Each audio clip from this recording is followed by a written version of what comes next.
I mean, this stuff writes itself. This is ridiculous. Look what the 200 period moving averages is way up there. And all it's going to take is somebody to fart, and this damn thing's going to take off like a rocket. You like trading W's? Look at that W there. W's within W's.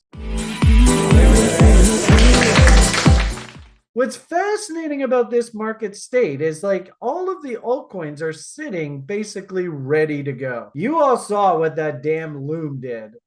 That is a very typical crypto altcoin move. And that's half the reason why I'm involved in this space, is because you can see moves like that Loom all the time. And look at all these fives. All these fives just simply say, where are we relative to the 52-week range? A million miles below the 50% level, a million miles below the 50% level. Look at that, almost half of the 50% level, a million miles below the 50% level, almost half, a million miles below. A bazillion miles. Look at this. The algo's a third of the 50% level. Damn. I mean, there's a lot of money. Actually, it's interesting how this vet is sitting right at the 50% level. Solana, it's fascinating. Actually, Solana is not that attractive from the 50% level. So I know.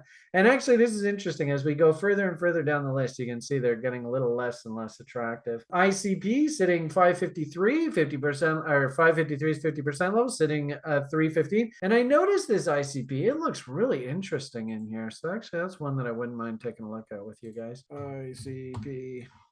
Boom. Yeah, look at that. I mean, this stuff writes itself. This is ridiculous. Look what the 200 period moving averages is way up there. And all it's going to take is somebody to fart, and this damn thing's going to take off like a rocket. Anyway, you like trading W's? Look at that W there. And this is just like, what was that? Toyota. Remember in the free broadcast, I was mentioning that W's within W's. And really, that's the definition of a good triangle, right? Because if you think about a triangle, what often happens is it's just basically a coiling of price. So it looks something like this, and you could make the argument that all this is a W, right there, within a bigger W, right there, right within a bigger W, right there. I mean, that's all a triangle is. So you can see it forming here as we speak. So stay tuned, folks. Eddie's getting good at his craft. You can see that looks kind of like a left shoulder. This looks like it's probably going to be a neckline. That means this is probably going to be the head. You could also make the argument that this looks like a shoulder. That looks like a neckline. That's a head. But regardless, do we get a pop up into here and then a pullback? So that makes that inverted head and shoulders. Do we get a pop straight up into here, which makes that head and shoulders? I mean, it's fascinating how this stuff is just sitting here waiting to go. And actually, this is a good sign because, I mean, me personally, I would prefer that we be about a month from now that these charts look like this. There might still be some effery because quite often, if you look back in crypto, November